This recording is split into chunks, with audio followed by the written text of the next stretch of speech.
Welcome to Deconversion Therapy, where we do all the work ourselves. I'm Karen. I'm Bonnie. I don't know what the hell you're talking about.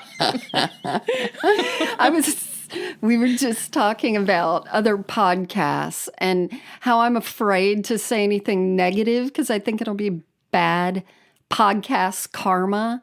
But I was just listening to like a celebrity podcaster who said, I love doing the podcast. You know, he's does a bunch of other things, but he makes millions on his podcast. He's like, I love podcasting. It's so easy. I come in here, I talk to my celebrity friends, and I wanted to punch my iPhone. You wanted to use your F word. Yeah. Let me just open up this wallet and pull out my F card. I'm like, because, they don't do anything else. But, But it is true. Me up. Even these two people who I love on YouTube, the guy was like, well, we don't have a manager right now, and we used to, and somebody else is interested in managing us. And on my personal channel, I have a manager or producer, I don't know. I'm like, what? Yeah, so exactly. Yeah. And then some, which I really like, they're like, okay, thanks for listening. We just want to thank our assistant Merle and our editor Brad. And right. I'm like, you got them things? So if anyone is like, wow, I'm a millionaire and housebound, but I really want to do tasks for deconversion therapy, you know where we are. Housebound. But all that is to say, I guess thanks for listening. I don't know. No. And welcome. Thank you for... Oh, yeah. We said Bienvenidos.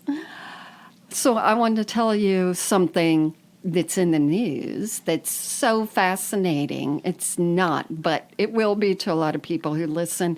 There is some controversy over Amy Grant. Oh, because no. Amy, I know. I don't know why I reacted like that. I'm sorry. Amy, unfortunately, did have a really bad bicycle accident. She's okay. Aww. She has to cancel tour. I think, I'm not exactly sure. And I do have people I know who work with her. I could ask. I'm not. Anyway. And what happened was there was a pothole because there are potholes every fucking place in Nashville and surrounding areas. Yeah. And just everywhere. Metaphorically, spiritually. And anyway, it made her, crash. And then because of the publicity, they filled the pothole. And people are like, is it because she's a well-known person? Because they've been asking, can you fill potholes forever? Oh, okay. Or is it, so that's the controversy. And I couldn't believe everyth's controversy, but they're like, the city has made a budget of filling in potholes would cost $96,000. I'm like, I will do it for $90,000. Thank you. But, so, pray for Amy, hashtag. Gosh. Okay, did she have a helmet on, or do we know? I do not know. I hate riding a bike with a helmet. I don't know if, disgusting. I don't know if she broke her leg. I have not really looked into it. Right. But you know what Donald Trump would say? I like the people who go around the potholes. Oh, my. I told you when we went in front of his house when we were down in Florida. No, you didn't. Oh, well, we did. And the FBI we didn't see anything good. We just went by the house and someone crossed the lane. So if you're in front of Mar-a-Lago, it's a 2-lane road that's been there forever. And right after his house, it does like a 90-degree turn. Yeah. Someone came from the other way and came into our lane trying to pass someone on that curve. And that's just almost dumb. hit us. It was really bad. And my youngest goes, man, it would be a bummer if I died in front of Trump's house. I'm like, on a few levels. You. So many levels. please follow us on all the things. And while you have your phone in your hand, we'd love you to rate and review. And you can find all the information right there in the description of this episode. Yeah, all the things includes TikTok, which is really good. Karen puts really good content on there and then gets into it with people who are assholes to her. Yeah, fuck them. No, anyway. So what are we going to do today? Read letters? So now we've got our Lettersode. How about you start? You're a great reader, Bonnie. Thanks. My grandmother taught me with Peter Rabbit. You're obsessed with the rabbit. Which reminds me, my God, thank you, Elizabeth. Thank you, Lauren. Who's your god? Zeus. Oh, my. Bonnie has a stuffed Peter Rabbit. Are you kidding? I know it's emotional. No. My mom gave me this for Christmas. She never gives me anything I want. She gave me nose hair clippers once for Christmas, and that was it. Nothing else. So to actually get me something that was a surprise that I didn't ask for, oh my God, this thing's going to never leave me. I'm writing that down. Put this in the coffin of Bonnie next year.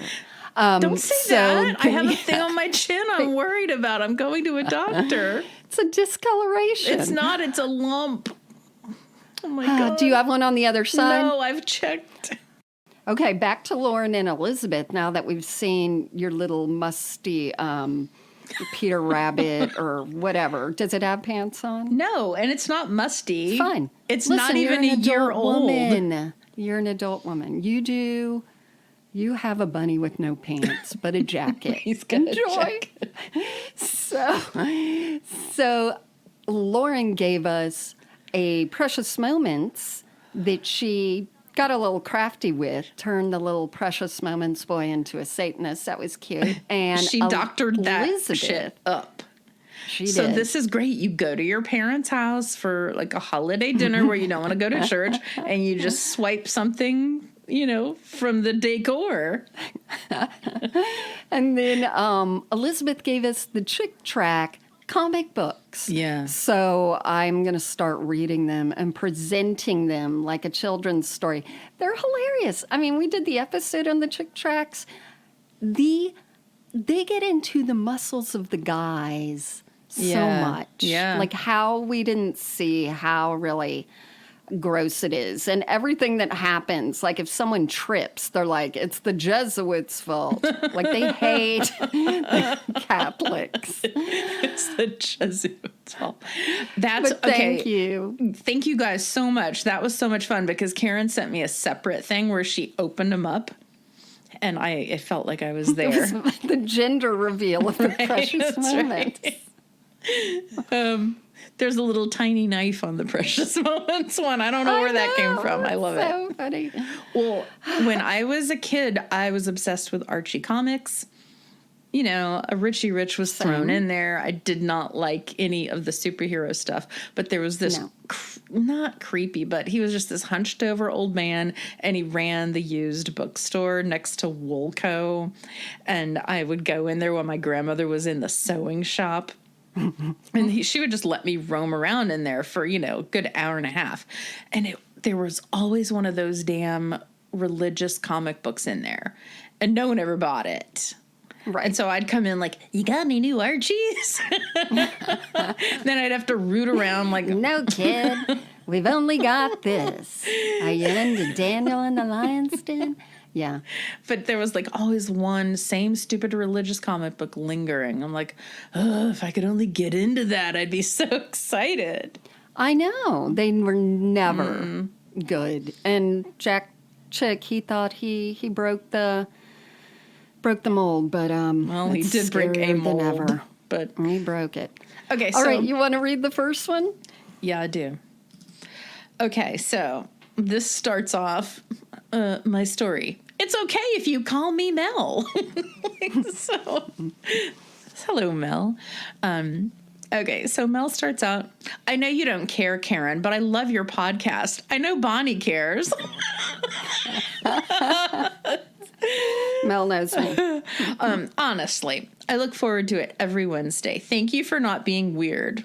I don't. Okay. So my story begins when I relocated from liberal hippie California to conservative Texas. Oh my God. Ooh, whiplash. Yeah. That was a fun transition, said no one ever. I came to Texas with a mullet. I fully expected to see more cowboys upon arrival. I did not. We started attending a Baptist church, and I was quirky girl in hand-me-down clothes and a mullet. Did I mention I was weird? I was in my awkward preteen stage and attending the awkward preteen Sunday school. It's a special class. We're the awkwards. But one day... No one was as awkward as me. I mean... That's not true at all. She's lying. I'm not... When I was a preteen and I would dress in those Laura Ingalls dresses that I thought would be so cute on my popsicle stick body, and then I would put my hair up and get the tendrils, but I had curly hair, and my brother called me Hasidic. And I did. I looked Hasidic. I was in my awkward preteen stage and attending the awkward preteen... Oh, we did that. Shit, sorry. Sorry. All right, so we can leave all the funny stuff about awkward. So I went into my normal Sunday school room to lie in wait for my classmates. Because one day lie in wait? Yeah, because one day we got there early. I got the bright idea to show them just how bizarre I was by turning out the lights, crouching down low with my pink hand-me-down jacket draped over me. What was my plan, you ask? To scare whoever came in, of course. The old scare. That's a nice that wins breaker. Friends. Probably a roar, followed by complete panic, and then laughter. In my head, this plan couldn't fail. Only that Sunday, the boys and girls class had merged into the class directly across the hallway. Once I realized this, I knew there was no way I could escape without being seen, as the door across the hall was wide open. Okay, this plan failed, I thought to myself. I planned to discreetly exit the dark classroom once Sunday school was over, hoping no one would see me. Oh my God. But my plan was foiled by the early comers to the second Sunday school class, those jerks, who had arrived and immediately entered the other classroom as the other kids left. Now I was trapped. Trapped, I tell you. If I left, my peers and Sunday school teachers would see that Mullet Mel was in the classroom across the hall the entire time, in the dark, with a jacket over my head. I know what's going to get me accepted. Oh my God. I stayed in the classroom and cried. I was embarrassed, devastated, humiliated. Then, as if it could not get worse, my dad came down the hall and looked into the Sunday school class and asked me where I was. And I emerged from the dark room of misery. I'm sorry. This is me that I like. I can picture so many times, like, I'm just going to wait here. People are going to come by and yeah. Oh, God. And now I'm laughing right before, choking back tears from my failed prank. I didn't care if anyone saw me anymore. I was disgraced and just wanted to go home. I felt that way after church a lot. I'm happy to say that I grew out of my mullet and grew out of the Baptist church, too. So there is hope for everyone. Thanks, y'all. Okay, who's yours? Okay, this is the one where Peppermint Patty dressed like a whore. So Oh, not that old story. It was 1987. Ooh. Kim Basinger with Sexing It Up in 9.5 weeks. Let me tell you guys. Mm-hmm. First of all, You Can Leave Your Hat On by Joe Cocker. That was in the movie. Kim Basinger is the most beautiful woman there is. Okay, all right. Glenn Close was Fatally Attractive. Yeah. Another good movie. And 16-year-old Priscilla donned in an oversized T-shirt and knee-length shorts paired with flat bass sandals. I had those. And acne was causing men to stumble, playing the part of Peppermint Patty in her small Midwest Christian school's musical. Bass sandals. I thought it was going to say, you're a good Christian Charlie Brown. But it's in the musical Snoopy. Didn't know there was one. Okay. I know what you're thinking. Peppermint Patty, the confused character who had the hots for Charlie, but later grew up to run away with Marcy.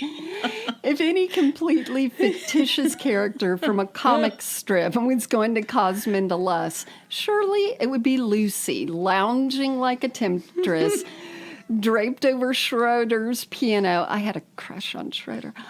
Or the little redheaded girl, boom, me, always turning Charlie Brown with her coy smile, but never underestimate the sexy sway of an awkward, mouthy tomboy in shorts and sandals, or the awkward teenage theater geek playing the part. I was so excited to make the cast, as this was the first time for our school to put on a real musical with real choreography. Who cares that the choreography was basically a few grapevines here and there with a little box step thrown in to spice things up. This was the closest thing to dancing our school had seen since gyrating around to the tune and lyrics of the great classic Father Abraham had many sons. Right, yep.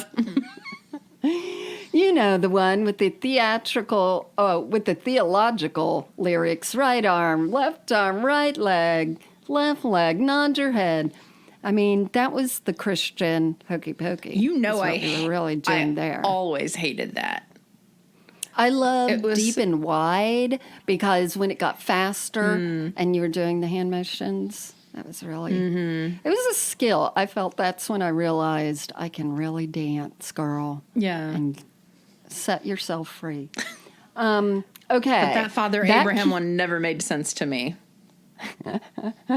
That Father Abraham, Priscilla says, keeps adding appendages and actions until everyone is nodding and spinning and jumping to the point of projectile vomiting. The director, my speech teacher, gave me specific instructions for my costume, which included a pair of shorts, and I spent hours putting it together. My long-suffering mother took me to every, quote, mature woman's store in the mall looking for modest shorts. In parentheses, did I mention we had to wear knee-length skirts to school every day? My getting to wear shorts on stage was quite a coup. I'm sure it was like, shorts? You get to wear shorts? Oh, you get to wear shorts with your pasty legs that are always covered by a skirt? My patience paid off when, after hours of searching through racks of J. Jill-like wear, do not sleep on the J. Jill wear. I have already told this to people. We finally found a pair of the most basic, unsexy long shorts that hit me at the top of the knee. Yeah. On dress rehearsal night, I was having the time of my life, singing a love song to Charlie Brown, making wisecracks to Linus, and grapevining the hell out of songs like Don't Be Anything Less Than Everything You Can Be with Lucy and the Gang. In the middle of it, I spied a George Costanza type. What? In the middle of it, I spied a George Costanza type figure waddling into the auditorium, sitting in one of the pews and glaring while chewing on a toothpick. Our principal. Oh. I didn't think anything about it until the next day when I was called into his office, all caps, with my mother, to listen to this whiny pissant explain to us I could not go on stage wearing those shorts because they were too short. What? And showed too much flesh. Okay, so Mom went with her to get these shorts. Correct. I hope Mom was belligerent and defensive. Oh, let us see, Bonnie. All right. My mom was horrified and apologized because she was the one who bought the shorts. Oh, I can't believe she apologized. I don't like that one bit. Listen, it's the principal. You're very shocked. You're very upset. You got to just bow down to his short little piss-out face. That's how it used to be. All right, go ahead. This is a used to time. I know. This was Bass Sandals era, so we get it. So anyway, Priscilla says, I was embarrassed and angry and said This is a play. I am playing a part. Luckily, my mom was a great seamstress, so she went home and took out every centimeter of that hem to unexpose my knee. And the show went on. I never forgot that incident or how Principal Party Pooper, or P cubed, made me feel when all I was doing was having a great time until he showed up to slut shame a made-up character, not to mention all the time my mom spent helping me. About 10 years ago, I ran into former teacher, and in reminiscing about Principal Party Pooper, she told me he once announced to all the teachers in a teachers' meeting that he needed prayer because, oh, no. quote, he had an addiction to porn. I remembered the great Peppermint Patty Short scandal of 1987, and it all made sense. This perv couldn't even get through a terribly produced high school adaptation of a Broadway musical without getting hot and bothered over some exposed 16-year-old knees. No one tell him about High School Musical. Oh, my gosh. That's disgusting. Thank you both. Thank you both for doing what you're doing. I love the friendship and the laughter you share. I'm in the process of deconverting and finding a community of like-minded people, like the one you have created. Is helping me laugh more at the P-cubes of the world instead of holding on to the anger, which I've done for too long. Yeah. Keep up the good work. Thank you. And, That's so nice. You can hold on to some anger, though. Yeah, I mean, I still have anger at our youth minister for coming up to me and telling me that he couldn't go see my play because it gives the wrong message. I'm like, well, guess what? I didn't ask you, but I couldn't say that, of course. That principal, what a fuckface. And what an idiot. Who asks people to pray for them for their porn addiction? Oh, yes, you should that go happens to a lot. Yeah, but go to a different group because guess what? Somebody on a podcast is now going to read about it. That's right. But who can allow someone who admits to a porn addiction to be around kids? Stick around. Yeah. Be around kids. Yeah. I tell you. And Peppermint Patty, I mean, she is lusty. She, She is. She's a real... She's earthy. Yeah. She's an earthy girl. She's a granola, nothing shaved. She's really... Well, they didn't get that detailed in the drawings of her, but you know that there were like little boink, hairs coming out on her knees. Okay, this next one is, it starts out, my dearest Bonnie and Karen. I hope you've both been doing well. My name is Sarah, and I'm a longtime listener of the show. It's been fun following along with both you and your adventures via the show and your newsletters. While I'm most... So sweet. That is sweet, because Karen is so much better at the newsletter writing. That's why I said this. I want acknowledgement. Okay, so while I'm mostly just a listener and lurker of the show, I recently had a Mormon-related experience that was too funny not to share. Yes. I was outside in my yard, sitting at my little table and umbrella set, enjoying the nice weather and a cigarette. Ooh, with smokers. She's a sinner. Minding my business. Suddenly, I get a text from my neighbor in all caps saying, "Don't answer the door. It's the Mormons." And no sooner did I reply with, "Lord help us all," I looked up from my phone and damn if they weren't already halfway up my driveway. They fit the bill perfectly. 2 white men, one younger and one slightly older, looking like milquetoast reflections of each other. Yep. Even worse, I had made eye contact with them. However, my deep-seated Southern hospitality would not allow me to snub them. I know. I'm so sorry. It is bad. And we were just, if you're raised in the church, the whole be nice, it's ingrained. Yeah, but don't you just stand... Oh, she made eye contact. I was like, don't you just once you look, stand in the house until, like... She's outside. She's outside. Right. They see her. Because smoking. I love it. Okay, so I smiled and greeted them. Besides, I know that being rude to them only solidifies the idea that the world outside the church is a cruel place to be avoided, and I don't want to perpetuate that stigma. The missionaries wasted no time and asked the usual questions about my religious affiliation before briskly getting to the question of, is the man of the house home?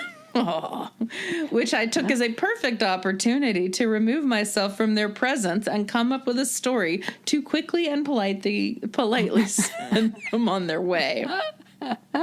After a few minutes, I returned to meet them at the front door with 2 bottles of water that I planned to hand them in order to soften the blow as I delivered my excuse. Most people will take whatever you hand them as long as they're distracted by conversation. With a warm and sincere smile on my face, I told them that, quote, my husband is on the phone helping his mother with a computer issue and won't be available for some time, but he wanted me to let you know that we already have a copy of the Book of Mormon, but he thanks you for thinking of us. Have a great day and enjoy the water. That was so nice. Right? Then I closed the door gently and quickly before they could respond. I watched them from my doorbell camera as they stood momentarily dumbfounded. Then they both looked at the bottles of water in their hands. Then the older one mumbled something. Then the older one mumbled something to the younger one that I couldn't quite make out, and they walked back down my driveway, bottles of water still in hand. Now she should have said into the speaker, "Can you say that louder, please?" Right. Now the funniest part happened after they left. Once they were clear of the driveway, I returned to my sitting spot, only to find their literature sitting atop my box of cigarettes. Those little sneaky bastards. This included a depiction of white Jesus looking like he wasn't angry, just disappointed that I was smoking. I'm sure they must have heard me guffaw with laughter as I couldn't help myself when I saw it sitting there. I'll gladly send you pictures of it. I just couldn't find a place to attach them on this form. Yes. Yes, please. Do it. Follow up. Here is your almost real-time update on my saga. Not even 2 days after the first visit, the church sent over what I'll call the follow-up crew.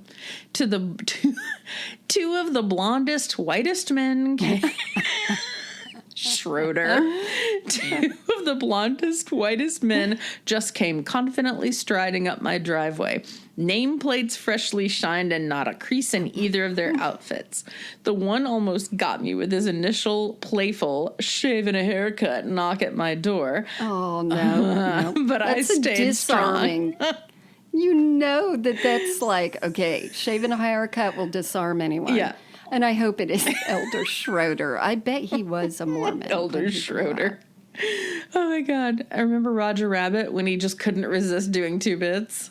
After shaving a haircut. That was a good movie. Okay. Then he gave the doorbell a solid ring, followed by more waiting, then a standard knock, then more waiting, and chatting with his colleague. Eventually they gave up, but by then I had already sent out the heads up to my neighbors. Nice try, Mormons. Next time Mormons walking. Mormons walking. Next time I see them coming, I'll leave my copy of the Book of Mormon on the front step with a return to sender note on it. Wait, double follow-up. Double follow-up. Oh, okay. My roommate left her erotic novel. Live with these 2. My roommate left her erotic novel lying around, so I replaced her bookmark with a picture of disappointed Jesus. Should be good for a laugh. Thanks again. Thanks again for all that you do. It feels good knowing there's still some sanity and brevity out there for us. Cheers. Oh, my Sarah, please, for all that is Mormon, just scratch off that last, wait, how do you do it? Changing Mormon into moron? M? Please. I don't know. There's letters in there. Change them, scratch them. Oh, take that M out, that middle M. Wait, but what was she promising to send us? Send it, whatever it was. I can't remember. I don't have a memory. It was a picture of the literature of white Jesus, but Was it now it's disappointed white Jesus? She already gave it to her roommate. She doesn't care about us. I bet that roommate will give it back. If you need to send it in the erotic novel, no, that's stop. okay. It's probably attached. I've got my address right there. All right, we're rounding it up with the Apostle John. John says, the Christian group that I came out of was charismatic. Okay, Bonnie, do you know? Should I prepare you? Do you know charismatic? They believe in tongues, speaking in tongues, healing. You're all about the tongue. Okay, so we spoke in tongues, prayed for the sick. People fell out under the power of God, all that stuff. I was often an usher, so I was called a catcher. Oh, no, yeah. Yeah. So if someone fell out, someone like me was there to catch them so they didn't bust their head open on the floor, which I always was like, why is that necessary? If it is a spirit of God, why would God ever make someone bust their head? I don't understand that. Okay. So John says, years ago, a large church I was part of had a week of meetings with Rodney Howard Brown. Remember that guy? He's right near you. You need to go drive and see him. He was from South Africa, and he started the crazy laughing trend. Yeah. When it came time to pray for people, hundreds of people wanted prayer. We had people all through the auditorium and out in the halls. I guess he didn't want to be there all night, so he started moving pretty quickly, laying hands on people.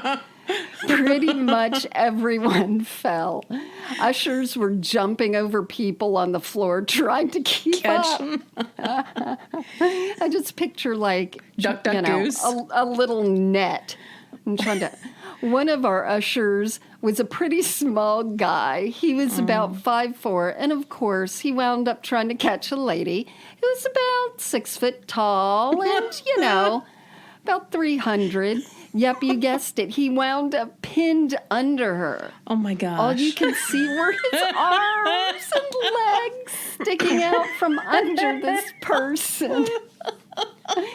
A couple guys had to pull her to one side so he could get up. Another time, I was traveling with a pastor friend for a special service of some kind at more of a Pentecostal church. Now, that's charismatic. Plus. He would call people out from the crowd and pray for them, and I would catch them. Most of them fell, but usually after some drama, like crying or shouting or even spinning. Yeah. One woman started spinning while his hand was on her head. Her wig got caught in his watch and wound up coming off when she fell. I have seen videos, not of this, but of similar. He kept trying to shake it loose and move on to the next person. How could a woman who wears a wig do stuff like that? Well, you know what? That's what just do you a mean further. They're not allowed to spin? Well, why would you put yourself at risk like that? But that's the argument for it was really the spirit.